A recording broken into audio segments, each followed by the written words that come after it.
Hey guys, this is my conversation with Africa Brooke. Africa is a writer and consultant. Her open letter as to why she's leaving the cult of wokeness went viral last year. I'm a big fan of hers, so this was very exciting. We talk about all my favorite topics: race, culture, identity. We talk about the hypocrisy of anti-racist activists. We talk about why it's dangerous to consider yourself the savior or the good person or part of the good tribe. And of course, we question why minorities are held to a lower standard in this day and age. So, I hope you enjoy it. For anyone who doesn't know, Africa, how about you give a rundown of who you are, what you do, and your journey so far? Sure. First of all, actually, I have to say thank you so much for having me on your show because you're someone that I really, really admire because to me, you're very intentional about what you put out into the world. And I also found you, I would say late 2020 or probably early last year, actually. And I just found your take on everything that was happening around us, whether you want to call it the culture wars or just the things that are playing out in society. I just found your take so refreshing. So to be able to have this conversation with you today is just I'm so glad that we can do it. So thank you for having me. Thank you. You're welcome. And in terms of what it is that I do, in the simplest ways, if the question is, how do I pay my bills? I am a consultant and I'm a coach and I'm a writer. So as a consultant and as a coach, I mainly support people with self-sabotage. So I don't help them to sabotage themselves, but they come to me if they feel as if they are starting to sabotage whether their personal life or their career. And I mainly work with people that are in the public eye, people that are hyper visible. And it's very, very, very interesting work because self-sabotage is something that we all experience just on very different levels. And for anyone that's wondering exactly what that is, it's something that we all know intuitively, but we don't really use the term, when we're describing our own behavior. But essentially, it's when you get in your own way. And my journey into getting into that realm of work started about 5, 6 years ago when I got sober. And if you're familiar with me and my work, you would have heard me tell this story so many times, but it's a really big piece of the puzzle. So in 2016, after relapsing 7 times, finally got sober. And my vice was alcohol specifically. And here in the UK, I think Australia might be the same as well. Drinking culture is huge. It is Yeah. huge. Yeah. Yeah, definitely the same here. National pastime. Right, it's huge.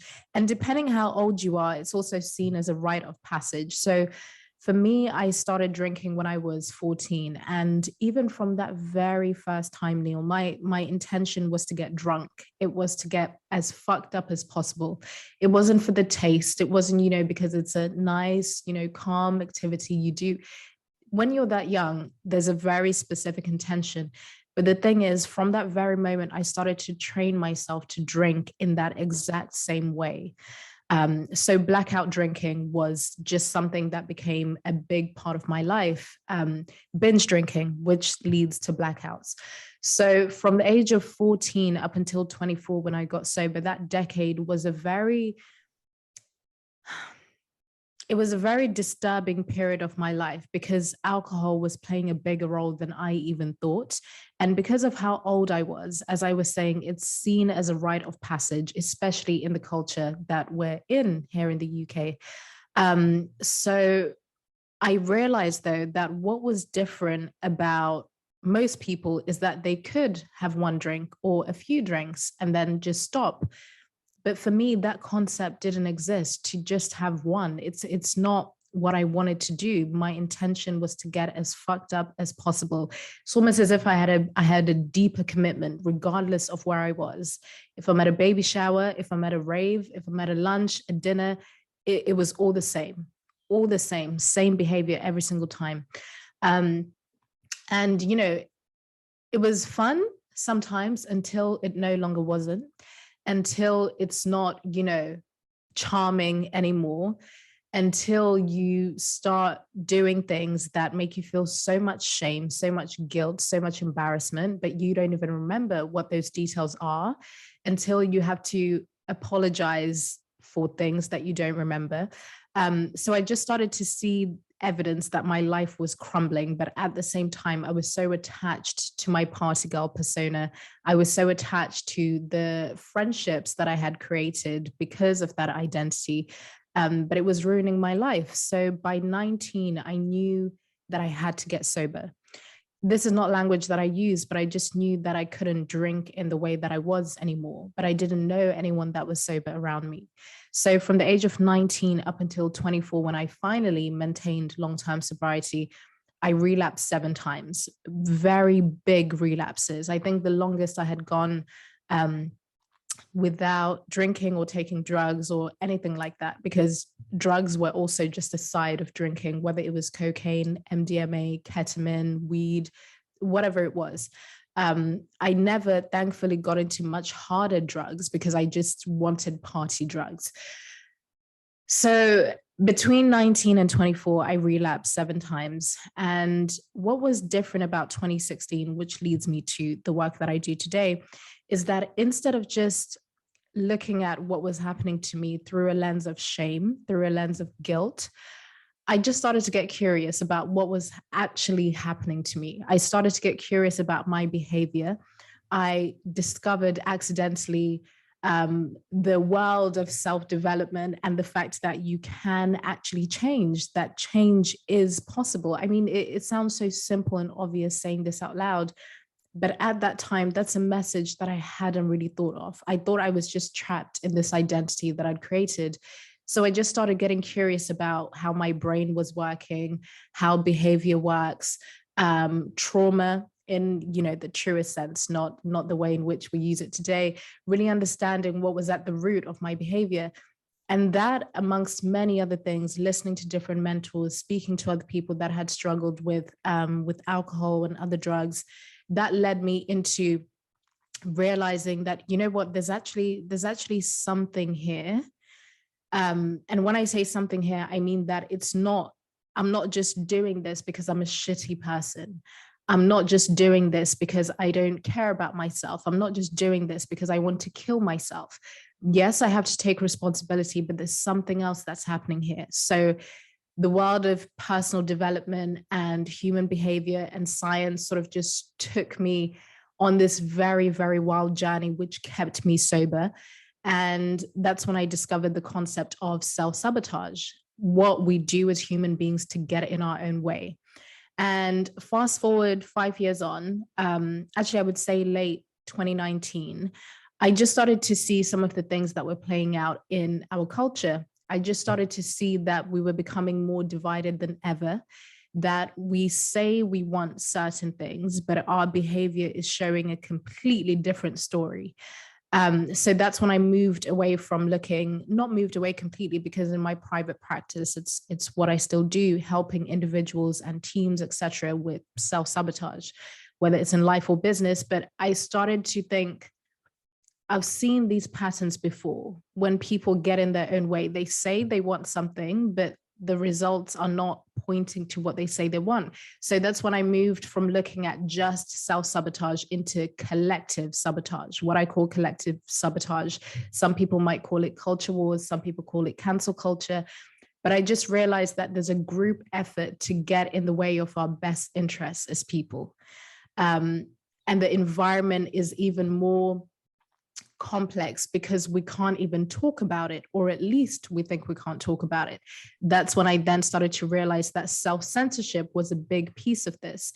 So I've just given you a lot there, but I think it's really important to really paint the picture as to how a lot of what I do now just stemmed from me needing to save my own life. I didn't expect to be doing the work that I do. I never intended to be a speaker. I never intended to have any kind of platform. I just needed to fucking get sober. I just needed to take responsibility. And then I moved away from it just being about my own subjective experience into looking at everything objectively. And then years on, I started to see the same patterns playing out on a wider scale. which led me to writing my open letter, Why I'm Leaving the Cult of Wokeness. Wow. Well, first of all, congratulations. That's a difficult step when you're really immersed in that lifestyle. Uh, I've luckily never been in that situation, but I know how intense the urge to binge drink in a country like Australia is, especially at that age. And it's a rite of passage, and you almost can't survive socially without doing it. It's a very bizarre culture. Now, historically, I think it stems from, you know, some of the convicts that came here, and in the UK there was a huge beer drinking culture, but it almost seems like an artifact of a bygone era where people are working in an office and then, you know, heading out on a Friday night and drinking 12 to 20 beers a night. That's not uncommon. And it doesn't make sense. It really doesn't, because by that point you're not even enjoying yourself. What's the point if you're not remembering anything? You know, I drink casually. I try and limit my drinking to 2 to 3 times a week. But there were periods when I was younger where there were certainly some blackout nights. And like you said, there were definitely some fun times as well.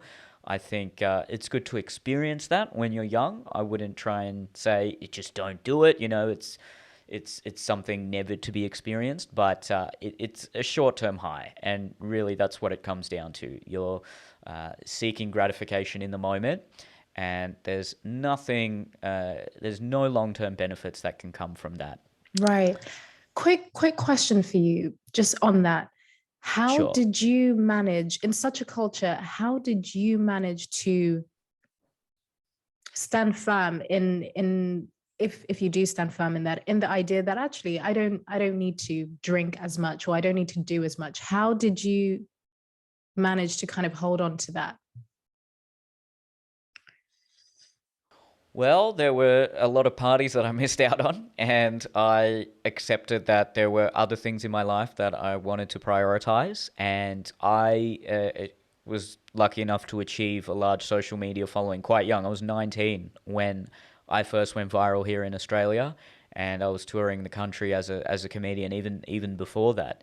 And a large part of that was because I was absolutely obsessed and dedicated to making it as a comedian. And I actually remember one of my former managers. I don't remember this, but this is probably a bit of an insight into what my mentality was like at the time. It was one of the first shows I was doing at the Comedy Store here in Sydney, and there was a tour to Melbourne in 2 weeks, and they asked me, hey, you know, that was a great show. Do you want to come out and get some drinks? And I said, nah, Melbourne's in 2 weeks. I can't drink tonight. 2 weeks prior. So now I laugh at that, but yeah, that was, I was lucky. I really just was absolutely obsessed and dedicated to my craft, and I would feel guilty every time I had a drink. And it's not as though my parents were particularly strict in that regard. They both don't drink. My dad's father, from what he's told me, I never met the man. He died when my dad was quite young, actually. He was an alcoholic. Well, he was a heavy drinker and a heavy smoker, and that ultimately caused his death. And I think that's a big reason why my dad abstains.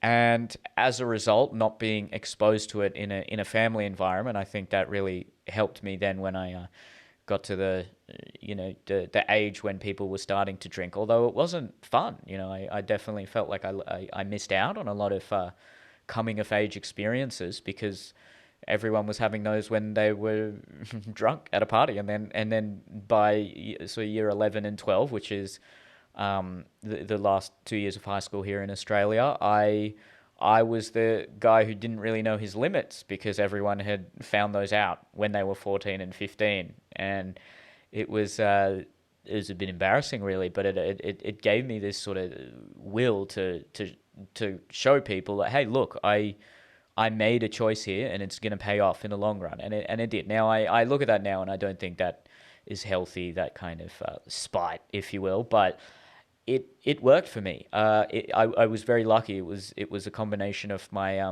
upbringing and just finding comedy and finding acting and drama and prioritizing that. The way you label what we're observing in the culture today is collective sabotage. I think that's fantastic, and I think that should be the new term that we use to describe a lot of the events that are occurring, because things like wokeness and the culture wars, look, these come with a certain subjectivity. No one really knows what people mean when they talk about, when they say something's woke. I mean, people who are quite far on the right-wing conservative side, they would call people who are centre-right woke. Right. And similarly, people who are, maybe democratic socialists would also say, oh, people left of me are woke. So it almost seems whoever's to the left of me on the cultural or political spectrum automatically woke. So I try not to use that word anymore, but I think we're all aware of what we're broadly speaking about when we do use that term. And I observed a very similar thing a couple of years ago, actually, because I've been in the arts for a very long time, and the arts, this worldview, this particular worldview, collective sabotage, has been ubiquitous in the arts world for a very long time, and coming up in the comedy world, I could see it. I could see it in the people who were being picked for comedy rooms and who were sort of gaining traction. And I almost felt like I was being gaslit. I think the Trigonometry boys have expressed a similar sentiment, where you just see people who are just objectively not funny. No, and I'm not. I know there's definitely a subjective realm to comedy, but they would do a set and no one in the audience was laughing, no one at all. But they expressed the right ethos and the right political views, or maybe they were ticking a box, and I started to question that culture, and I even made a few sketches and videos quite early on, and back in 2015, early 2015. There was a short film I made called #Equality, and it was a satire of what political correctness might become, and even that term, political correctness, who knows what that really means, but it went quite viral, and suddenly as you would know, you're branded as a racist, as a right winger, as a Nazi. You're sort of you're scolded, you're castigated, you're cast out of the in group, and that's when I really noticed. All right, first of all, this culture is extraordinarily puritanical. Yes. As soon as you say anything that goes against the narrative, you're cast out. There's not even forgiveness, or hey, let me at least try and change your mind. Nope, discarded. And if anything, that made me, for a period there, I became quite right wing, because I felt like, well, these are people that appreciate what I'm doing, and I really like personal responsibility. I've tried to live by it my whole life. I know there's a limit to it, and I think the responsibility of a community and the government still is significant, but I always try and live by the mantra of personal responsibility. And about a similar age as you, I think when I'm about 24, I read a lot of self-help and self-development as well, and I really started to think about the narratives that I was telling myself. And some of those narratives, which were, I would say, promulgated by the collective sabotage, was a victimhood complex and a collective victimhood complex. And then I actually just started to question some of the ideas that were just accepted as though they were fact. Okay, I'm brown, therefore the system is against me, and I'm going to objectively have a much harder life than someone else. And I need not even bother. I need to either work twice as hard, or I need to help tear down the system. And the system is quite poorly defined half the time. But, That's very true. yeah, I was questioning that, and I have been my now for nearly 10 years now. I've always been on this train, and I've seen how the moderate center has edged rightward culturally, and people have changed dramatically. People who maybe didn't even know about some of these ideas 5-6 years ago are suddenly talking about this a lot on their social media, and it's been a fascinating journey. And I think one thing I definitely want to dive into with you is the idea of identity, and how much one's identity, especially if it's steeped in either, helpless victimhood, or the identity of the savior, the cultural savior. I'm the person who's helping people of color. I'm helping the underprivileged. How much then does that rely on oppression and or racism and or sexism existing for that person to feel good about themselves? Because if you told this person the next day, hey, actually, racism, whether it doesn't, no one's suggesting that it doesn't exist anymore, but it's far more it's not as amplified as you make it out to be. Well, suddenly their ego's under threat. Their whole identity. It's far more pervasive than you realize, because I need that. I need to be saving these people to feel good about myself. Have you thought about that? The way identity, and particularly the identity of the, what people might call the savior, has actually sabotaged some of the people that they're trying to save? Oh, for sure. For sure. I mean, there's so many layers to this, actually. And identity is one of the things that I like to really take a close look at, and not just labeling it identity politics, but to really understand, just on a very basic level, that people's sense of self, which is what identity means, is really important to them. Your sense of self is really, really important, because it also determines things like belonging, and communication and community, and the relationship not only that you have with yourself but other people. So our sense of self is so important. We'll do anything to protect it, whether that's a conscious thing or a subconscious thing. And I'm going to come back to this, but I really want to just touch on, and it ties into this, what you were saying earlier about why collective sabotage is a much better term than the other terms, which is something that I realized very early on, that most of us at this point in time, understand that there's a so-called culture war happening. Even though that term in and of itself, I think intuitively we kind of get it, but what's the very clear definition of what that is? Because if you ask different people, they might say different things. Then I started to think there are so many terms that carry weight to them, but they're still quite vague. And those terms actually keep people in echo chambers. And I think cancel culture is one of those terms. I think it was very useful at a point in time, and I think it can still be, because by using that term, it allows people to kind of have a sense of what you're talking about. But I think we need to go deeper. And even as you were saying, the term woke, again, in my letter, I call it Why I'm Leaving the Cult of Wokeness, because to me, wokeness is an ideology, right? But at the same time, people have started to use it as a catch-all, where anything is woke. Caring about the world and wanting things to change for the better does not mean you're woke. So when I started to notice that people just use this to kind of to be self-righteous, it made me think, actually, and this is how my brain always works anyway, I always think of the bigger picture, as in, what am I really trying to say here? What am I really seeing here? So that's how collective sabotage came to me, just pretty organically, when I was writing my open letter. And when I use it, it doesn't speak to, it's not just for people that are on the left or people that are on the right. It's not just for people that are pro or anti. It's not political. Me saying collective sabotage, there's nothing political about it.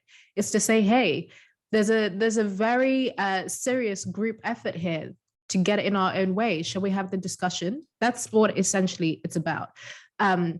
So I just wanted to hone in on that a little bit, because I'm glad that you think it's a term that's useful, because I do too.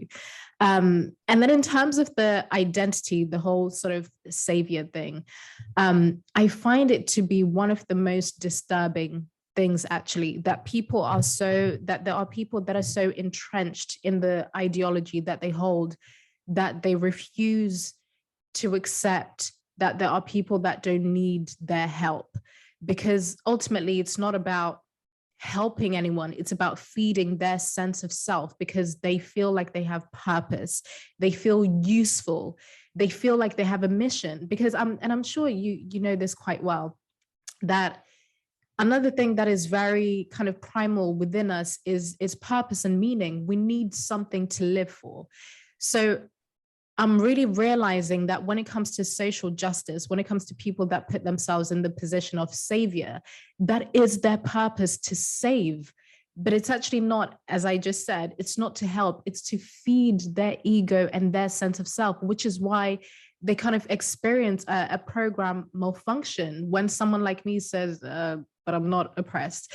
They don't know what to do with me. They don't know what to do with you when you have your video on hashtag equality. They don't know what to fucking do with you, because as a brown person, you're not supposed to be speaking in that way, right? So I actually believe that it's one of the most sinister parts of all of these things, of what we're seeing, where there's just a refusal against so many things are happening on a collective level. There's a collective refusal to accept that there are a lot of people that fall under so-called POC that don't need your help, that don't see themselves as lesser than you, that don't buy into the script. So I think it's it's something that I definitely think about a lot, and I'm always wondering how we can have productive conversations about this without either party being self-righteous. That's something that I'm always thinking about. I don't have an answer or a solution, but I'm always thinking about how can I actually invite those people that have taken the position of savior into this conversation in a way where, we're not in combat. But so those are just some of my top line thoughts. What about you? No, that's extremely interesting, and I can tell, like me, you're someone who's thought about this very deeply, because I, like I'd previously said, had simply accepted a lot of this so-called wisdom, and the problem wasn't necessarily me questioning it, but just when you question it, the hatred that comes at you. And I'm all in favor of criticism and being told I'm wrong, or being educated. I want to be educated. I yearn to be told where I've gotten things wrong and how I can improve. But when my points of disagreement aren't being fully explored or properly understood, that's when I have an issue with it. And the sabotage thing is really interesting when you compare it to something like a personal relationship, where someone may be manipulative or someone may have a savior complex in a relationship. We're all very aware of this. The culture is well aware of people who, in a relationship, are continually saying, hey, I'm doing this for you. I'm doing this to protect you. You need to think this way, because no, I'm doing it to help you. I'm doing it to save you. We're all very cognizant of the fact that that is manipulation, and it's rightfully called out as such, although I now am starting to see some of those relationship terms being used weaponized in the same way some of these cultural terms have previously been used, terms like gaslighting and manipulation. And, right. insert Insta therapy term there. Everyone's a narcissist. Everyone is a narcissist.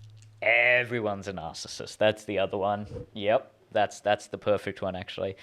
But the calling out genuine manipulation, which is often, like you've spoken about, subconscious. Okay, so someone may truly feel in their conscious mind, no, I am doing the right thing. I am saving this person. I am helping this person. And it's very hard to convince that person that they're not, because they can't see it. They've convinced themselves entirely like that they're in the right. And we're all human. I don't think anyone is immune to this. I definitely reflect on some of my earlier relationships and instances of where I may have showcased some element of that. And I distinctly remember at the time truly believing this is the best thing I can do as a boyfriend, as a friend, as a professional partner. I am truly helping this person. And I would be quite irrational if someone accused me of something other than that, because I couldn't fathom the possibility that there are maybe subconscious forces at play that I'm unaware of. Now, even today, who knows what's going on in my subconscious, and that's why I'm trying to be as aware as I possibly can. I do also think there's something to be said about intentions, and it's fruitless continually disparaging people who genuinely do have good intentions. And I think the vast majority of people who want to save people of color, or just help people of color, they really do have good intentions. And I separate my comedy, I guess, from my commentary on that. My comedy, I mean, it's my job to mock them, but my commentary is very different. I try to try better understand, and I'd always be willing to engage. It's very hard because it is very tribal right now, and I try not to go the other way, because if I continually think of myself as a victim to the woke orthodoxy, I will just participate in a form of confirmation bias, and specifically seek out people on Instagram who, look, see, this person's really woke, or of all the 100 comments I may get on a video, that one comment that says, you're exhibiting internalized racism. See, look, let me amplify this to maintain my ego. And it's a constant battle, actually, to fight against that, because we can't help but do everything in our power to keep our identity and our reality intact. So it's tricky, but it's also very interesting, isn't it? It is. It really is. And especially what you just said about just keeping yourself in check, if you will. That's something that I'm always thinking about. And I actually, when we tried to record this conversation before, we ended up having a really nice chat about how to, paraphrasing here, but how to ensure that when you leave one echo chamber, you don't directly enter another one. And this is something that I see happen with people that, let's say, denounce the woke. I'm just using this terminology that we can all understand. People that denounce the woke and then straight away go into an anti-woke echo chamber where they use the exact same framework, the exact same way of operating, but just dressed up in a different way. This is something that I was always mindful of from the beginning, actually, from the moment that I sat down to write my letter. But I think I've always noticed how we're very tribal creatures, whether we fucking like it or not, we are. So we'll always want to find belonging somewhere. But a lot of the time we think that we're stepping into something completely new, but it's something that we're very familiar with, something that doesn't require too much identity shifting, and it feels familiar, but it just, we're just using different language. So I still notice it to this day, actually, people that sort of start speaking about cancel culture, woke culture, culture wars, etc. And then they just end up creating the very, just a new, slightly new version of the exact same thing. So I personally am always keeping myself in check as well, to make sure that I'm not becoming self-righteous, that I'm not using the exact framework that I noticed and I stepped out of, which is why I like to be more specific in my language. And I think for anyone listening to this, language is so important. For me, that's why, as we've been saying throughout, instead of kind of just using the latest term that everyone is using, like a catch-all term, I like to just think to myself, what is actually happening here? So when I think of collective sabotage as well, for example, some of the very specific things that I see, and I'd love to know what you think about this, to me, it's antisocial behavior. And again, there's nothing political about me saying antisocial behavior. Cyberbullying is a very big part of it as well, especially because our lives have become so digitalized, and especially because of the past 2 years in the pandemic, where collective sabotage has really sort of just taken off because of the fact that all over the world, we're on lockdown, we're on our phones, we're maybe caring about things that we normally wouldn't care about so much. Our lives have become heavily politicized. So cyberbullying is a very, very big part of all of this. So I see antisocial behavior, I see cyberbullying. So when you start to use more specific language, to me, it actually allows you to really understand what is happening, and it allows you to stay balanced instead of buying into that very divisive language, woke, anti-woke, pro or anti, etc., which again, I do think they have their place sometimes within the right context. And if you're speaking to, let's say, a broad audience or even one person, it kind of helps you understand what you're both talking about. But to keep myself balanced, I just take a moment and I think to myself, actually, what's really happening here? What is there more specific language and a word that we can actually use for this? And it's usually something that is tied to human behavior. But for me, anyway, that's something that allows me to not be self-righteous and to not kind of feed this beast of collective sabotage. It's a confronting idea to ruminate on, because I know when I have been in echo chambers previously, obviously you're unaware that you're in an echo chamber. I think I have a stand-up joke about that where I say people in cults aren't aware that they're in a cult, right? They're like, how good is drinking the blood of the supreme leader, so you don't actually know. So the scariest thought is I could be in an echo chamber right now. I could be in a cult. And what practices can I employ in my daily life to ensure that I give myself the best chance to think critically and to think as rationally and objectively as I possibly can. And again, we are all human. We want that sense of belonging. We want a sense of community. It's embedded into our genetic code to do everything we can to not be outcast from the group or the tribe. Let's actually talk about race in particular, because we're both people of color. I resent that term. I hate that term so are. much. No one can ever tell me what is the difference. Maybe Neel, what is the difference between people of color and colored person? Because colored person is the one that we have decided, no, you can't use that. That is wrong.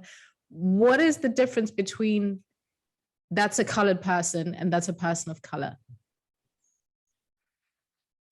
Yeah, look, it beats me. I and who decided that they've associated with that. I think when people hear colored person, they assume that the intention is born out of discrimination and racism. Yet when people hear people of color, it has much purer intentions. So look, we're racial minorities in our respective countries. We can say that. And interestingly enough, actually, in South Africa, I'm from Zimbabwe, so I have so much family in South Africa, and it's right next door. But in South Africa, they used colors to refer to mixed race people, and it's just the term that's used. So coloreds is used for mixed race people, which again to me just reminds me, and I'm sure we'll get into this in a moment. But I think the conversations around racial identity are so oversimplified, and it's usually from an American lens that just almost dismisses the fact that there's an entire world outside of the US. The US is not the gatekeeper to race, So that's something that I'm always thinking about. And I think that coloreds example is just one of the areas that shows you that actually we use different terms to mean different things. And some people reject a lot of these terms. Not everyone wants to refer to themselves as BIPOC, which I think is just fucking ridiculous. They tried BAME here in the UK and people were not having BAME. Yeah. So it just makes you think, who decides that these terms are what you have to start using, right? What actually is what's BIPOC? What does that stand for? So BIPOC means Black, Indigenous, Person of Color. And that's North American, right? Because POC is not enough. And then BAME here in the UK was Black, Asian, Minority, Ethnic, I think. Okay, so Black people and Asians get the title, but then the rest are just minority ethnic. That actually seems quite exclusionary. My goodness. But yeah, people were like, yeah, we're not fucking using that. So I think it was for about 2 years, it was a very widely used thing, but not anymore. So it's just, yeah, it's very interesting. And I think even terms like that to me, just last thing on that, to me, terms like that, they actually uphold white supremacy to me. Because think about it. You're saying white people are here, and then everyone else falls into BIPOC, or everyone else falls into POC, regardless of how many ethnicities and cultures and how many people are mixed race, etc., that you just fall into POC, and white is just there by itself. So I think because language is something that I'm always thinking about, and I really want to get into linguistics actually, because we continue to just perpetuate the very same thing that we're saying we don't want to uphold. And I think that's one of the biggest examples. So it says white, and then everyone else just falls into this group. So I've never quite understood that. Me neither. And speaking of language, so many of these terms are extraordinarily nebulous and subjective based on the purveyor of said term. So the term like white supremacy, I don't know what that means anymore. Me neither. I don't know if it. When I was younger, I just pictured someone in the KKK Me who thought too.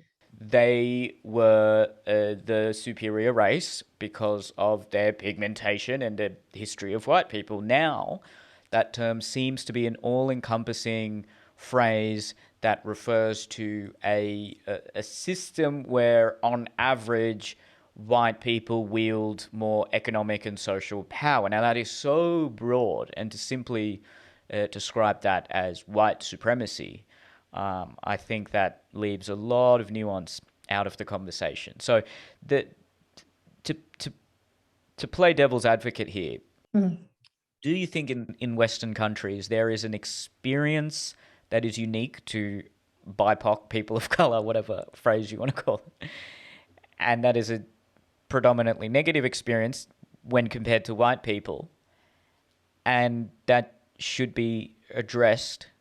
Do you think that's the case? Because I would have just blindly said yes a couple of years ago. Now, are there certain things that people of color may experience, i.e. racism? Sure.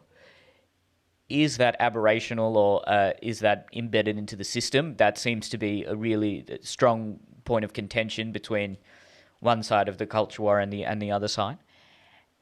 And then, to what degree is my, I suppose, is how can I word this? I have to be very particular with how I say this.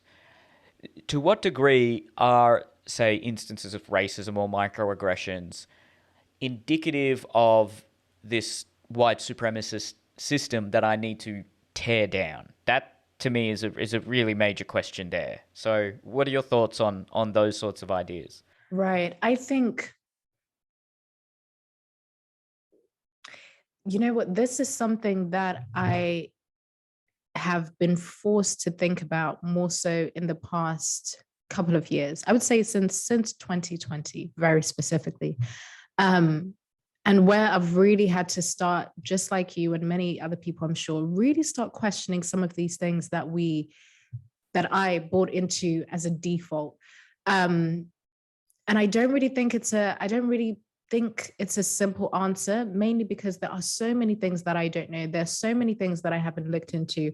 I only have, anecdotal data and maybe a few things that I've read, actual empirical evidence, if you will, etc.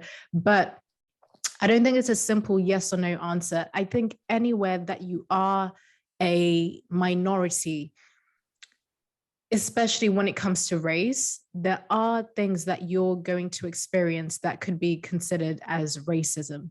But then there are also things that you will experience that just might be people that are ignorant to your culture, people that are ignorant to your subjective experience. There are things that you don't understand.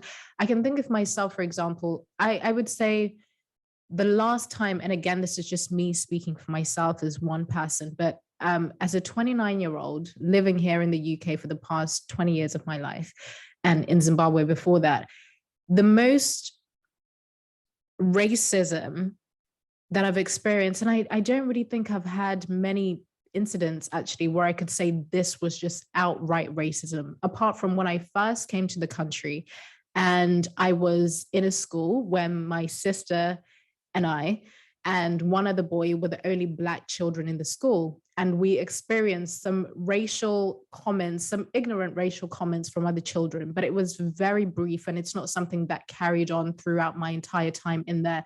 Ended up being friends with a lot of those kids after they actually got to know me.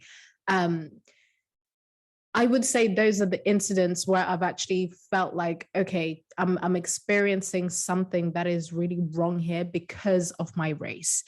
And then when I moved to London, this was when I was living in Kent, which is outside of London, and it's predominantly white because the further that you get out of big cities here in Britain, the whiter that it gets. The white population is much larger.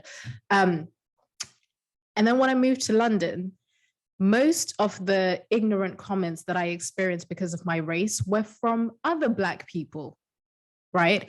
So again, this is not a simple yes or no answer to what you were saying before, but I just say this to say that I think it's much more complex than that, and it's much more nuanced than that, and it's context dependent. Because I think if you are a minority in a country that is majority white, you are going to experience different things that are tied to your race. And I personally don't always think that is racism in the way that we know it. I think a lot of the time it is ignorance. So yeah, I don't think that actually answers your question at all, but it's what comes up when we have conversations like this. I just don't think it's that simple to say, yeah, Black people or anyone that is not white will by default experience racism because they live in a majority white country. I think that would be overly simplistic. For me, the question that I started asking, I would say a couple of years ago, is okay. Sure, everyone who may be a racial minority in a Western country often has some stories or anecdotes where they've been treated differently or asked certain questions or maybe even been subjected to slurs and things like that. The question then needs to be, okay, to what degree does that need to define my overall experience in said country? Does this one instance, say, in a year, how much does that need to define the totality of my experience in Australia? And the conclusion seems to be, for a lot of people, oh, here was this one instance of racism. Australia is a racist country. Right. Now, that's a big jump. That's a big jump. And again, like we have these poorly defined, at least from my perspective, these relatively loosely defined terms like racism now. I don't even know what that means anymore. But I started to realize, okay, we're starting with the conclusion and then finding the evidence. The conclusion is Australia is a racist country. Let me try and pick apart every little instance that I've ever been through where I felt uncomfortable, and that may be due to my race. So something as simple as me walking onto the train and someone not offering a seat, and that person is white. And let's say maybe most of the carriage is white. Oh, it's assumed that is racism, okay? But there are myriad of factors that could be at play there. Now, we should ask the question, does that come from a place of fear and racism? Or is it something else? And then, let's say that is racism, how much is that representative of the country at large, or of the society at large, or even of that person at large? So I think, I know that most of these situations and these instances are the minority, or a very, very insignificant amount of my overall experience in, say, the country of Australia. And why define an entire country or an entire system based on a singular event? It's a one-off. It is an aberration. Right. And you know what? I've been here where I am in the UK. I've been speaking to so many different people about what we're talking about now, and just asking, when was the last time, and again, this is purely anecdotal, but I've asked enough people, as in, when was the last time you actually experienced something that you could say this was racist, right? This was racist. And for many people, they can't even remember. They can't even remember. And when you ask someone that is so firmly of the thinking that, for example, this is a racist country, what I've realized is that a lot of people will do just some of the most impressive mental gymnastics to say, well, I haven't experienced it directly because it's happening systemically and you won't be able to see it, but it's there in everything, you know? So kind of people will get into what I call the script, where it's like, I know exactly where this is, where I know exactly where this is going to go, right? Because how wonderful and how, you know, convenient to bring it to something that we can't see, but it's omnipresent, but it exists. And this is not me saying systemic racism doesn't exist at all. I'm just giving an example of when I am speaking to real life people, but they're not actually able to back up their position in any kind of way. So they go into a very specific script.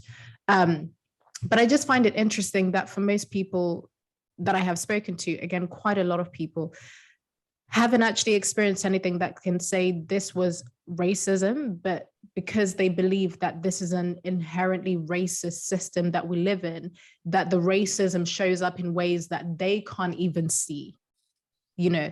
So, and I remember when I was in a lot of social justice spaces, even though I was never an activist myself, but just because a lot of my values do lean left, and more so did lean left, I would say about 3 years ago.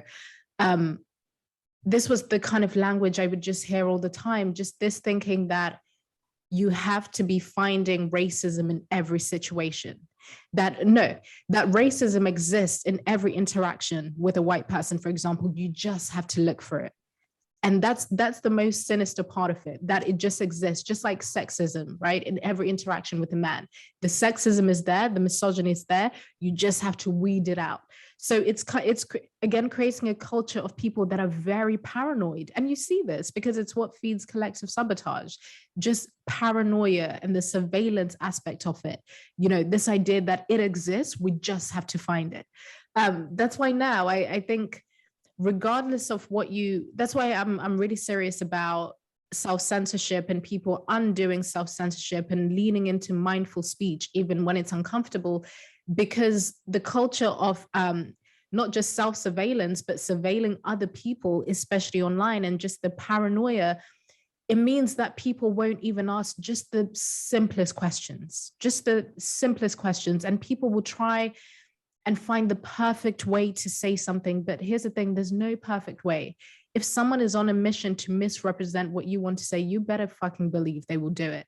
But again, I think it's that, you know, seeking malicious intent where it's not. I think that's, again, one of the big pieces of this puzzle as well.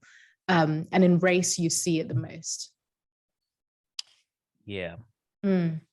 Yeah, you're indoctrinated to see pernicious racism where it need not be seen.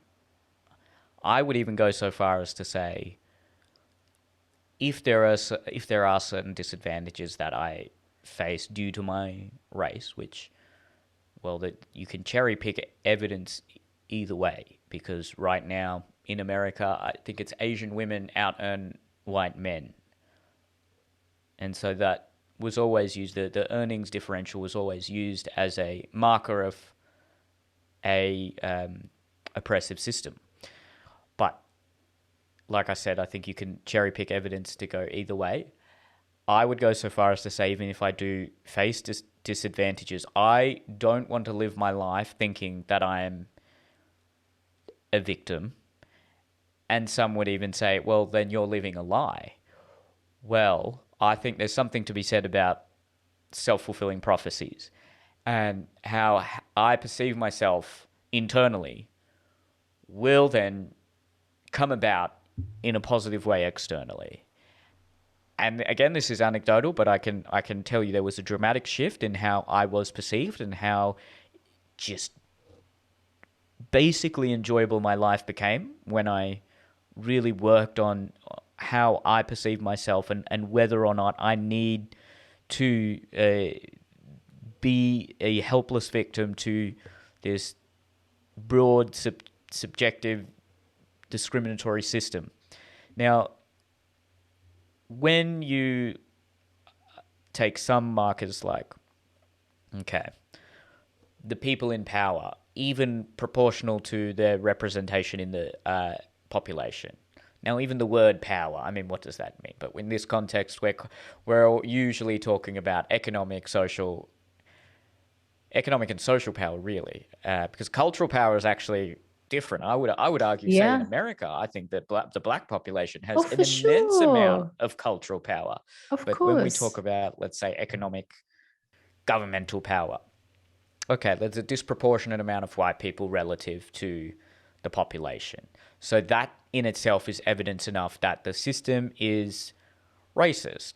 Now, that's such a simplistic conclusion that you're making from something that's so complex. Okay, how about we analyze it by class? How about we analyze it by culture? How about we analyze it by how much the parents, I suppose, emphasized academic achievement? There's a myriad of factors that can play into these differences between groups. And then the argument is, okay, well, historically, people who weren't white were seen as lesser and marginalized. And that's very true. No one would argue against that up until pretty much the 60s in most Western countries. And there are after effects of that. And it really does tug at the heartstrings I know here in Australia when we see most of the disadvantaged people are Indigenous. They're Indigenous Australians. But then the question we have to ask is, okay, the system as it stands today, if we tear that down or even if we make large-scale alterations to that, is that the correct and most beneficial method to ameliorating some of those disadvantages? But that question can't seem to be asked. And though that's where I stand right now. I'm not going to sit here and say I know the answers to all of these things, but I want to explore those questions that I just posed a little bit more before I can just sort of blindly accept certain conclusions, such as the system is irredeemably racist. Right. And I'm right there with you, Neel, because my thing is that we need to make room for the questions to be asked in the first place. And the thing is, where we are right now, most people don't even want the question to be asked, because it's as if just by asking the question, they think they already know what your position is, just because you're daring to say, hey, have we thought about it this way? Or, hey, this doesn't quite make sense, or there's a contradiction here, or is this applicable anywhere else, or is this just applicable in the West, or is it we can't even ask those questions. Well, actually, self-correction, you can, but it seems like there's a cost to asking those questions, right? And I've been talking about risk quite a bit over the past year, because something that I always think is that we do need to be willing to risk something. I think we are at that point now, which is why I'm always thinking to myself, okay, we all understand that there's some fuckery happening right now. We all know that we're in some kind of culture war. We understand on a wider scale what cancel culture is. We know that woke-alites exist. Okay, we get it. Woke-alites. I haven't heard that one. That's a new one. You know why I find that hilarious? Because it reminds me of Israelites from the Bible, and I think it's quite religious. I think it's pretty good. I think I'll keep that I'm one. Using that. I think you should. I'm keeping that one. Woke-alites. I love that. So it's like we know all of these things are happening, right? But we can't just, here's the thing, we can't just wait for people like Neel or people like Africa or people like this other person online to be the vehicle for me to say what I really think or to express myself. We need to be willing to risk something. And when I say this, I don't mean, you should risk your job, your income, your clients, or anything like that, or your home. But I think comfort is the bare minimum. That's something that I think about all the time. We need to be willing to get a bit uncomfortable to actually wrestle with some of these questions and to test them out with your friendship group. It doesn't need to be a public thing at all. I think a lot of people think expression needs to be a public performance of some sort, or you need to share it on your platform, or you need to start posting certain things. No, I think it's a very silent process. I think it's something that you can do by yourself. It's something you can do with your partner or just with a friend. Just start asking questions. Just start allowing some of those unthinkable thoughts to come to the surface. Because then you allow yourself to actually risk that comfort and to get a little bit uncomfortable so you can work out where you actually stand instead of waiting to be told where you stand by the left or by the right or by the pro group or by the anti group. I think a lot of people don't even know where they stand on the most basic level, and most of us are not willing to risk that. Well, it's an illusion of comfort and safety, but I think it just means that you will continue to muzzle yourself. So I think we can ask these questions, but there's a cost to asking certain questions. But I think at the same time, we need to be willing to risk something so that the conversation can start. Absolutely. I think take into account the potential fallout for what you may want to say or question, but we have to start saying things that may be uncomfortable and listening to other people that we may find uncomfortable as well, and not assuming that I need to teach someone something else or I need to educate someone, but just listening to another person who's lived an entirely different life and may not be stupid or ignorant, but has developed certain conclusions about the world and their position in that world, and inquire and be curious about how they came about. And I know you just said that this shouldn't necessarily be a public spectacle, but I think people with profiles have now almost a civic duty that when they think, oh, should I post? I'm not sure if I should post this. Post it. Post it.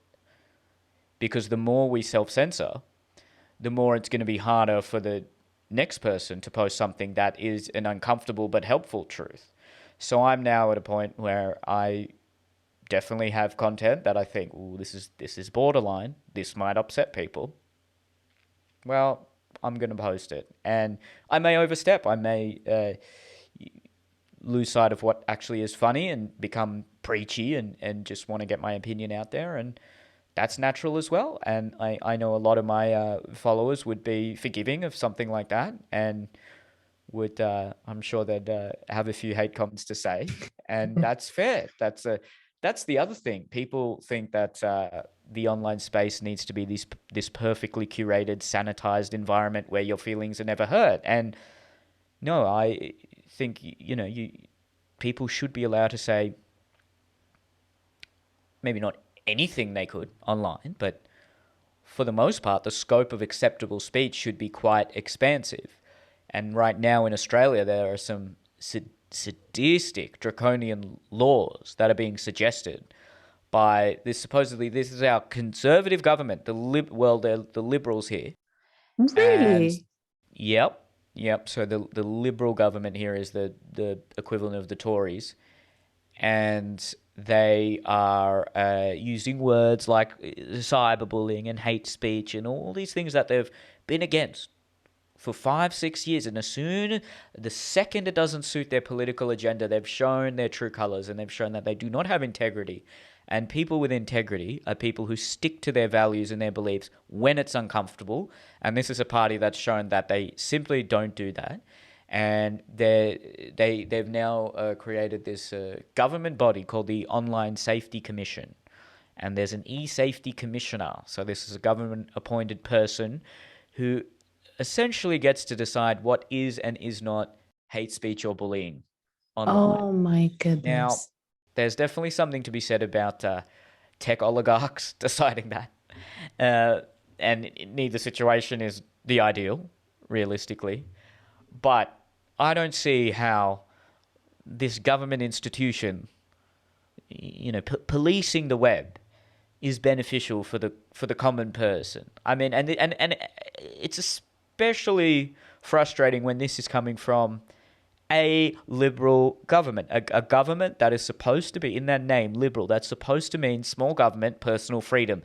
And this whole commission and all these laws they're trying to instate go directly against the ethos that their party name is supposed to represent.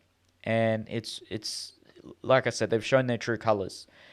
There's also another law they're talking about that is forcing social media companies to unmask trolls and be responsible for some trolling that may occur on a post that may have thousands and thousands of comments. And even if one of those comments are deemed hurtful or bullying by someone who just happens to come across this post, well, the social media company is then going to be held responsible. And as a result, it's forcing social media companies to take a much tougher stance on things that are supposedly, again, hate speech. What a broad term that is. What's hate speech to one person is, constructive criticism to the other. I mean, I had my Facebook page is now demonetized because I posted a sketch about the Taliban. And I mean, if you can't offend the bloody Taliban, who can you offend? I mean, I'm sorry, didn't realize, their feelings were hurt. So if the Taliban are a protected class, then we're kind of fucked, no? I would say so. I mean, I'm sure if you looked into the nitty gritty of their terms of service, they probably say you can't reference hate groups or something probably. like that. So, okay, sure. Maybe I could have gone over that with a fine tooth comb, but just the idea of me being censored because I'm mocking probably the most hateful group in the world, or at least one of the most violent and hateful groups in the world. I mean, it's beyond belief. It's beyond belief. That's insane. You know what? And as you were thinking, I was thinking about not just self-censorship, but here we're talking about censorship in and of itself. That it's much easier. This is why I'm such a fierce advocate for really looking at ourselves in terms of where we're self-censoring, where we could instead just practice mindful speech. Again, even if it's so fucking uncomfortable, you can still be mindful in your speech, right?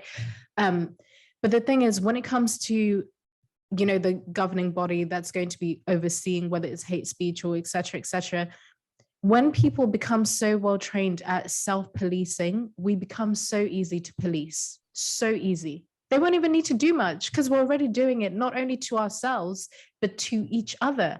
You get things on social media like, I think I've only had this a couple of times. I wonder if you've had this, where someone will send you a message and say, hey, I've just noticed that you follow so and so and so. Did you know that they did this, that? You should probably unfollow that person. So you have people that are taking it upon themselves to go through your following list, to see who you're following, to see if you're following any bad people, and then telling you about it. Or you will have, what's another example of this as well? Just the self-policing is just insane. Something that I've had a few times as well. When I've spoken out about not just self-censorship, but about race, etc., just rejecting some of these things, you will have someone write a comment like, I can see that it's mostly white people agreeing with you here.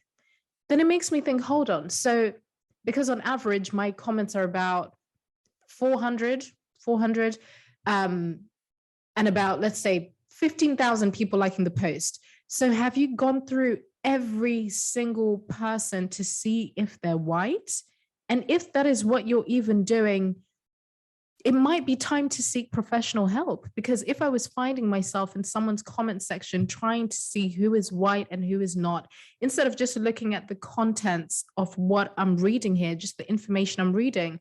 So I say all of this to say that people have become so well trained at not only self-policing, because you'd have to be pretty fucking good at self-policing to feel like you can police other people. So it means that externally, when governments and external bodies come into play, they don't even need to do much. They don't even need to do much. We're already doing it to each other. So you'll have people that will start to think, actually, no, this is a good idea. We should give them even more power, because they'll be key. And this culture of safety as well, throw that in there, so people genuinely think this is the best way to be safe, in this utopia. So I think self-censorship does more damage than so much more than we realize. It's not just about you, the individual. Of course it is, in the sense that you need to really build a strong sense of self, but it's so that you're not easy to manipulate, not just in your interpersonal relationships, but on a wider scale. You start to question things, so that's why I bang on about it so much, because there's a ripple effect there. Well, I've definitely had similar comments, and the insinuation, it's sinister. It's basically something along the lines of, oh, because the vast majority of your audience is white, you're selling out your people to make money. And I can guarantee you there's much more money in me going on TV and talking about how Australia is racist to me. I can almost certainly guarantee you there's more money in that. You want to look at my bank account, all right? There's not that much money in this. So I find that extremely frustrating. But at the same time, I think they're in the cult. And again, maybe their intentions probably are, look, I want to make sure that this person is aware that they are peddling potentially dangerous ideas and stoking flames that need not be stoked.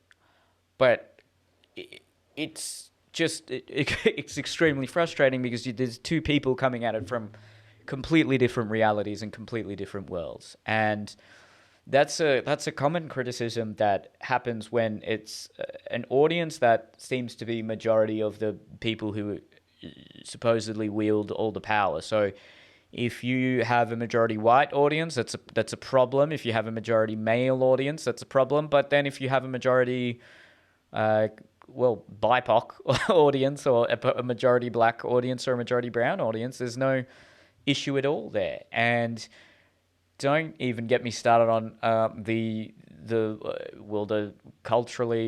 cultural sabotage or woke elements of the Indian diaspora, because it's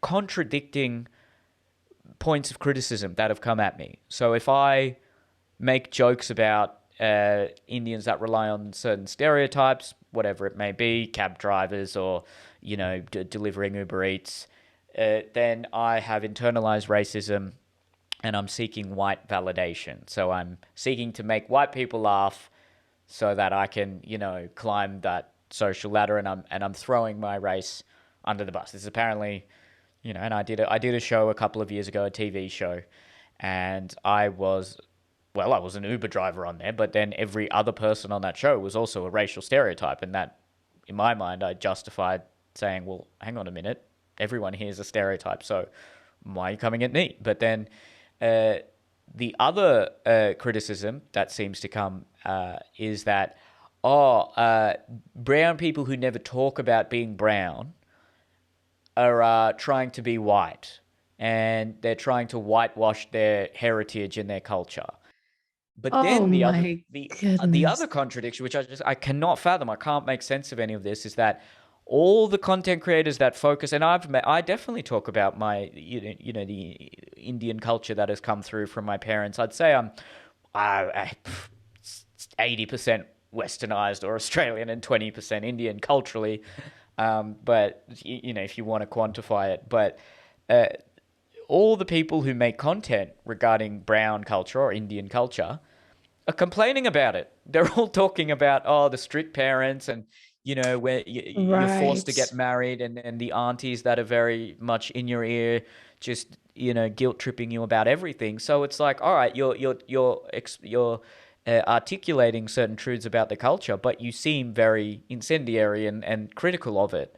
So if that's your expression of Indian culture, it doesn't sound like you like it. But then the people who Yeah. don't speak about Indian culture, oh, well, you're trying to be white. And then if you speak about Indian culture, but in a sort of lighthearted, joking way, or you have internalized racism and you're seeking white validation. Now, I mean, it's just an impossible maze to Jeez. navigate. So at the end of the day, you think, okay, look, I'm going to make jokes that I think are funny, and some of that is going to rely on stereotypes. I mean, there's name one comedian that doesn't rely on some form of stereotype. Now, yeah, sure, there are some dumb jokes out there, and some jokes that people may call what's the phrase? Casually racist. But that also is, what's casually racist to someone is hilarious to another person. So Yeah. that I don't really subscribe to just that phrase in general, because you have to look at the intention of what someone was trying to say or what someone was trying to do. And at the same time, if a joke's funny, I think you're not trying to appease white people. Look, I get a lot of these subconscious concepts that people may not be fully aware of. But if anything, I think if you're the most comfortable with your race and your heritage and your culture, you're able to laugh at it. I think similarly with the Yeah. self, if you're Of comfortable with course. yourself, you're able to laugh at yourself. And when people make jokes about you and roast you and say things about you online, I'm not saying you cop it on the chin, but I mean you should be able to laugh at that if it's done in a jovial, a sort of a nice way. I mean, again, that's subjective, and things can be received differently. But I do believe the people who want to police every joke, or you're a comedian that's part of these groups, so you can't make fun of these groups, but you can make fun of these other groups. I mean, this is just a complete and utter waste of time. It's a minefield that need not be navigated, and yes, it's absurd, and I think it's just insecure people who want to control the world. It really is absurd. And you know what? I saw like I think this was when the entire Dave Chappelle thing happened with his most recent special, which I absolutely loved. I thought it was fucking brilliant. I thought it was beautiful. I loved it. Um, and I was going through the comment section and I saw something that really stood out to me. And I thought, yes, this concisely summarizes it. Some person was saying, there's a difference between a racist joke and a joke about a race. And I was like, oh my, right. Like, just observations about a race don't by default mean that it's a racist joke. To me, there's a very big difference. There's a very big difference.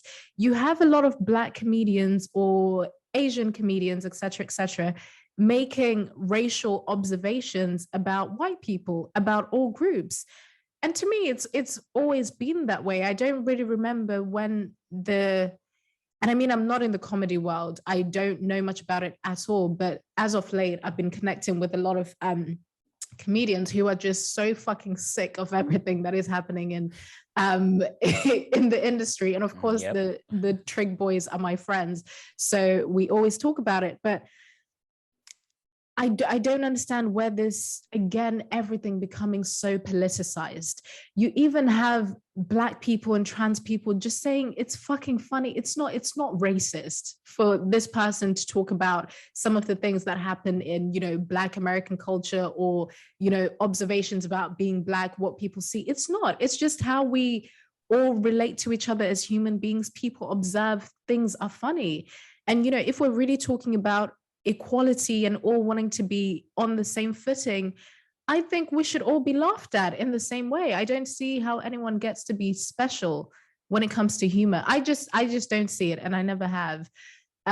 So I just Absolutely. find I can't even imagine what it must be like. Well, you're a comedian, so you can tell me how restrictive it must be for a lot of people to even create right now, or how sanitized everything is becoming. Are there any spaces, if you will, for lack of a better term, for comedians to still kind of create their art without it being through a political lens?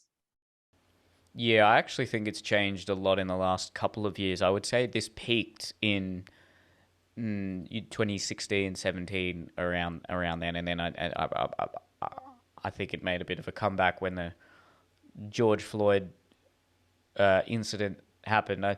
The Dave Chappelle special was a very interesting one because nothing has made more noise than that show that he's done. So I'm not sure what his intention were. Now, I'm coming at that from a comedian's point of view, and I didn't think, okay, now it seems that there isn't a space to just say, hey, I'm not offended by it. I would never try to police Dave Chappelle.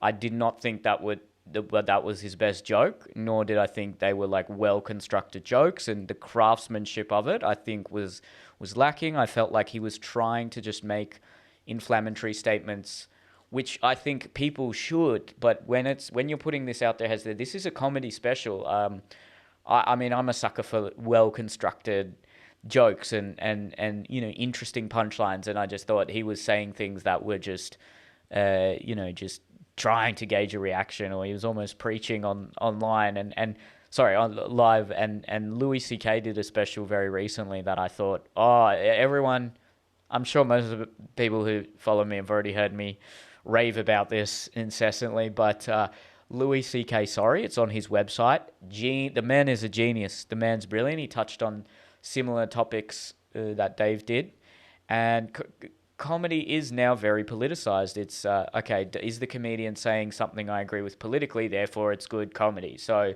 when Hannah Gadsby came out with Nanette, that I didn't think, there wasn't much comedy. It was a sort of a deconstruction of comedy. I thought she actually had some interesting psychological points, but at no point was the comedy actually sort of well crafted. So some people absolutely loved it, and then other people hated it. And similarly with the Dave Chappelle special, I actually think it was sort of a similar sort of thing, but for the other side of the culture war. And, but they both generated so much noise and fanfare that seems to be how to, get buzz in well, not even just in comedy, in any form of entertainment now. You kind of have to pick a side and go with it. Right. What's the Louis C.K. stand-up that you're speaking of? I have to watch that. It's called Sorry, and it's just on his website, so louisck.com, and genius. The man is really. I've never seen remarkable. anything of his. Nothing. You Nothing. got to watch him. Well, he got cancelled a few years ago. I and remember. So that's why it's on his website. So oh wow. This is I guess his comeback special. Oh, he actually did one of 2 years ago, which I thought was really good. As I'm clearly a big fan of his. And you know what, with Dave Chappelle, because a lot of people would have known him before or since the Chappelle Show, etc., in the early 2000s. I never watched any of that. I never thought he was funny. I think I had only seen him in Con Air. I mean, his cameo role in Con Air, which is one of my favorite films. But it's a good film, isn't it? I love Con Air. But I had never engaged with any of his comedy, especially his stand-ups. But in lockdown, it's when I think I just didn't have anything to watch. So I watched one of his stand-ups, I think it was his first Netflix special. So I would say that's his Netflix specials were my introduction to him, which is probably why I really enjoyed his most recent one and all the ones before, because I had nothing else to compare it to. You know what it was as well, Neel? Not even just about laughs and the comedy, but I just found it so fucking refreshing that someone is willing. Refreshing was the thing that makes me think, this is so fucking good. You know, when you're watching something and you think, I shouldn't be laughing to this, but you're just howling because you're like, oh my goodness, someone is saying this. And I just thought him paying tribute to his friend Daphne was so beautiful. And what I found frustrating actually was that none of the media, especially left-leaning media, even spoke about Daphne. They cherry-picked everything else from that special, but they didn't even speak about the relationship that he had with her and the support that he had given her and kind of the beautiful relationship that they'd had. So it was just another moment of me realizing, which I have been in the past 3 years, just how the media works and how we buy into headlines and how easy it is to misrepresent someone without even watching anything else. You know, just a soundbite, an out of context clip, then we decide that we know what this person is. So the backlash has received, to me, has just been, it's been mind blowing. Having have sat and watched it, I just think the backlash is not. To me, it's an overreaction to what that special actually was and what its intention was. But again, everyone feels differently about it. I have quite a few trans friends that absolutely loved it, and they just don't understand the public reaction to it. But yeah, I really enjoyed it. But I will definitely watch Sorry by Louis C.K. I enjoyed the fact that Netflix stood its ground and didn't, because look, my personal opinion of that special was, okay, not for me, but the fact that one employee tried to stage a walkout and Netflix said, no, you're fired. That was refreshing. I like that. I love how they said employees staging a walkout, and then you read the article, then you realize it's one employee. It's one employee. Yeah. And that it was 3 at the most, that we're kind of trying to get everyone to, yeah, that I found that quite hilarious. But yeah, you're right that they stood their ground. I think it's a great thing.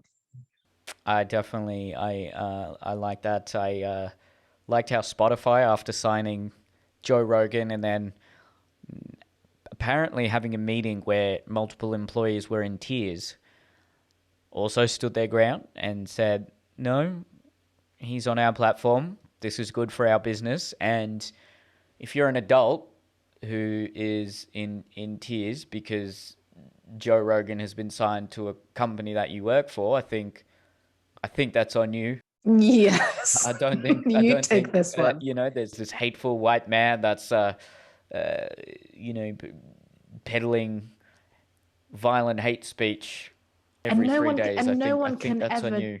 Right. And when you hear those things, when I hear things about Joe Rogan and even Jordan Peterson, even though I think with Jordan Peterson, it maybe it's a little bit different, or just different names, people can never really tell you exactly why they don't like the person, or if they say, oh, this person's misogynistic, transphobic, racist, they can never actually tell you exactly what the person said. And I think especially with someone like Joe Rogan, and I bought into this briefly, it's just other people telling you how you should feel about him, that he's a meathead, cis white man, and then you just decide. And because he looks, if you've never engaged with him properly before and you just see him for how he looks, it's kind of easy to buy into some of those. It's just weird how the brain works, where you hear certain things, they kind of signal a response, and you see this person as something that they just aren't. And that's the definition of prejudice. Yes. You're making these assumptions about his character and based his on how he intelligence looks. Based on the fact that he has muscles and tattoos. And a bald head. Yeah. And his white. It's not easy to become a black belt and get those muscles. So right. He at the very least has discipline. But right. That the meathead trope is something I detest. I think it's really damaging to culture, but especially to men, that there is no overlap between men who may be physically powerful and also intelligent and intellectually curious and well-read. I mean, I understand where that stereotype comes from, but I think this is really quite harmful for young boys and for men to just sort of have to choose between either being strong and fit or being culturally aware and empathetic and intelligent. I mean, what does having big biceps have to do with being intelligent? That's absolutely so right. silly. You're so right. And it makes me think of the female equivalent to that, which is, the bimbo, that if you're blonde and you have big tits, you can't possibly be intelligent, right? So it's almost like it's just, Yeah, but this is another whole thing that we can get into another time, that I always think of how slightly different, but I always think of things like, body shaming, etc., etc. How suddenly it's okay to body shame as long as the person is a cis white male, then it's free reign. Then you have people that are very much willing to almost cross their own value system, because when it's a woman, it's, you can't body shame, you have to accept her exactly as she is, etc., etc. But as soon as it's a man who's overweight, or he's short, or he has a small penis, then it's suddenly okay. So there's just so many contradictions that I think of sometimes, which I find very interesting. And that's where the victim identity comes into play, because if you feel like you are lesser based on these systemic issues, and that you face hardship at a degree higher than, say, a cis white male, well, that justifies that level of animosity towards them, because you don't know what it's like being me, so I can call you these things. I can say kill all white people because I'm fighting against a system that's violent against me, or I can say kill all men. And I mean, that's a pretty incendiary thing to say, regardless of whether even those nebulous concepts about power are correct. That's quite a strange thing to say and feel proud of. Um, Right, right. And it's have you heard of that term, the soft bigotry of low expectations? Um, Yes, right, I love that term. If I right. if I remember correctly, that's Majid Nawaz coined that, and that refers to the notion that certain cultural, racial, or sexual groups are held to a lower standard than the groups that are supposedly in power, and Yeah. this is to supposedly, again, ameliorate the systemic disadvantages that they may face. But I don't see how that helps anyone who may even be disadvantaged. I mean, ironically enough, the disabled community make a point of saying, "No, we're not victims. Don't treat us like victims. We're just as able as any of you." And I wish some of these other groups had that kind of a mentality. I mean, I think recently Washington State in America, correct me if I'm wrong here, someone in the comments or something like that, but they are now they're just, not only are they having a different standard for the black students, but they're just taking away the subject of maths altogether, or they're just not even they're just saying they need not participate in standardized testing. And that is treating blackness like it is well, I don't even want to say disability, because like I said, the disabled community don't even see themselves as disabled. So it's treating it like it's Like a it's some kind of, giant handicap. What, you yeah, can't do yeah. equations because you're black? I mean, that's ridiculous. It's That's it's racist. it is. It is. And you know what, as we were talking earlier about the savior actually causing more harm to the person they are supposedly trying to protect. This thing that's happening, and I read about that as well last week, and I was listening to a few people having those conversations, that it just means that Black people, if we're specifically speaking about that race, it just means that further down the line, they are not going to be able to enter the same spaces or to have the same economic opportunity as everyone else. So it just feeds that very same cycle. And you would never be able to do this elsewhere. Try that shit in Africa. You would never be able to do that ever.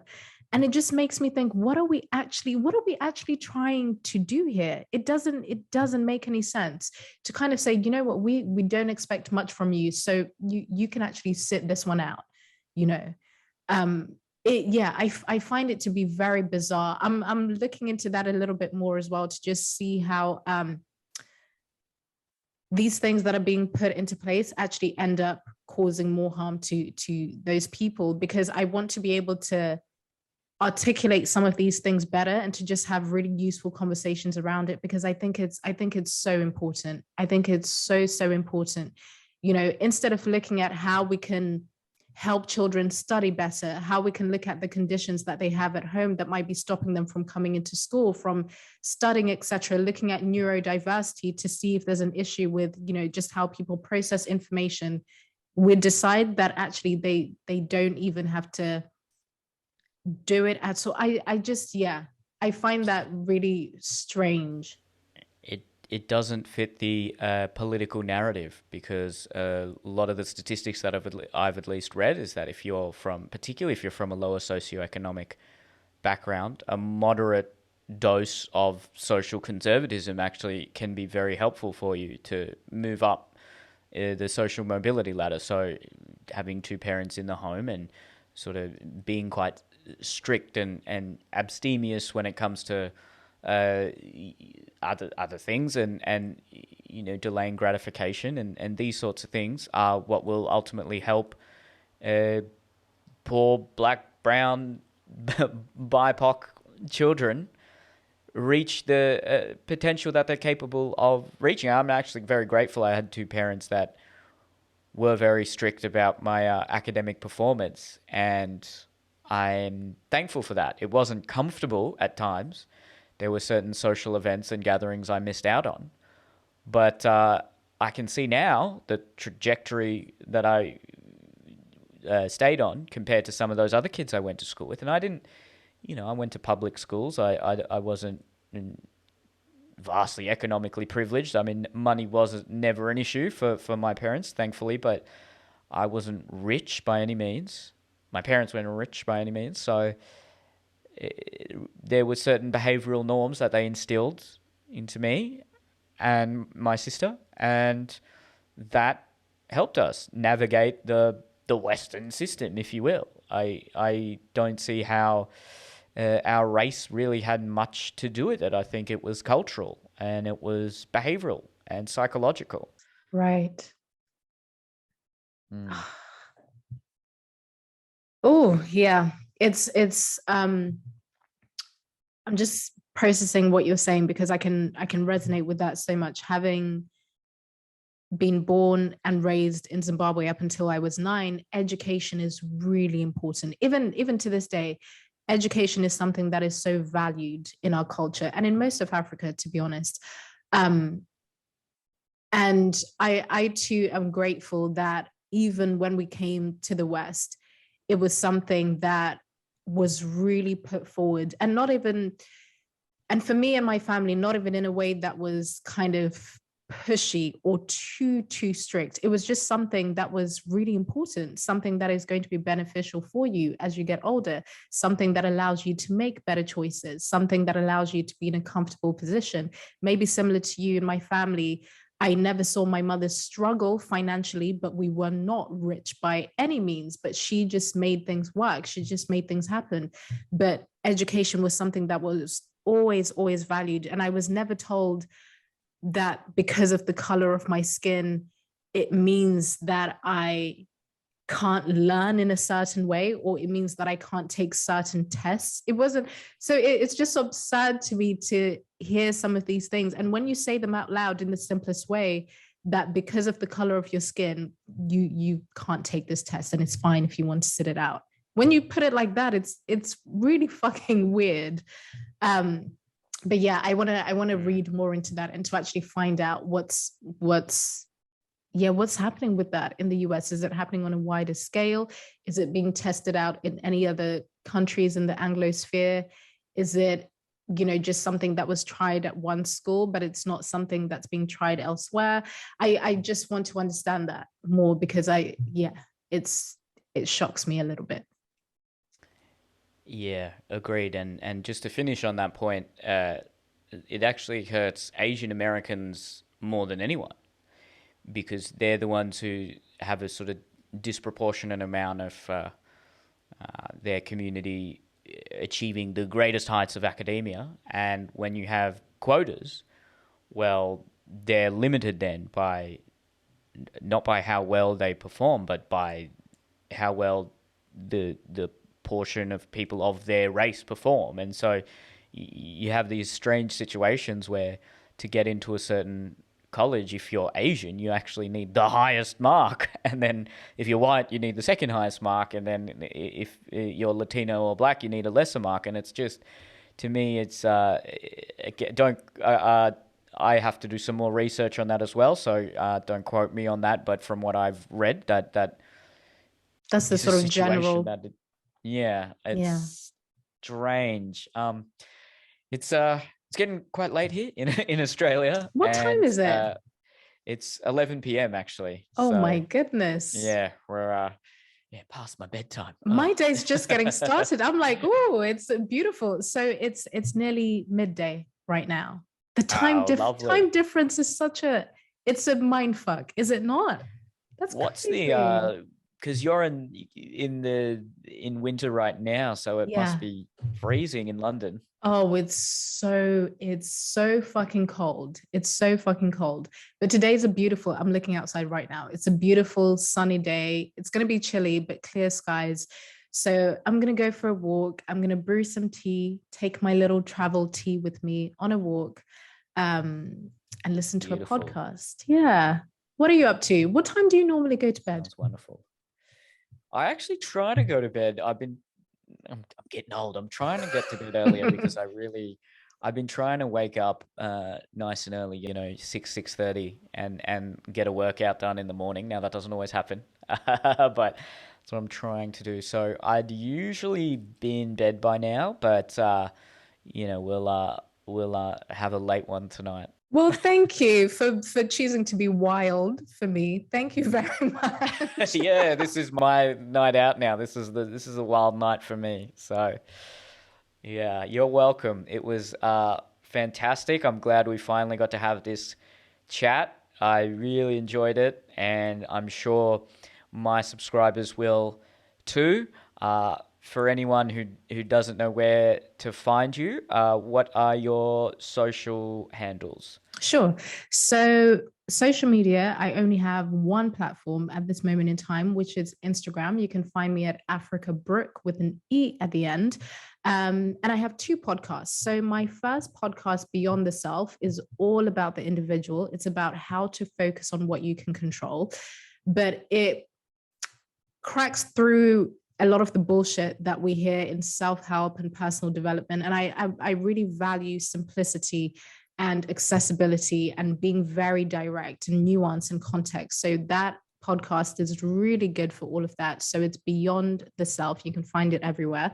And then my second podcast is called Unfiltered with Africa Brooke. That's where I talk about all of the things that I see falling under collective sabotage, the things that are happening in our culture, just very long form conversations about the things that most people don't want to talk about. So you can find those two podcasts, and my website is africabrooke.com. And if anything resonates, you can send me a message.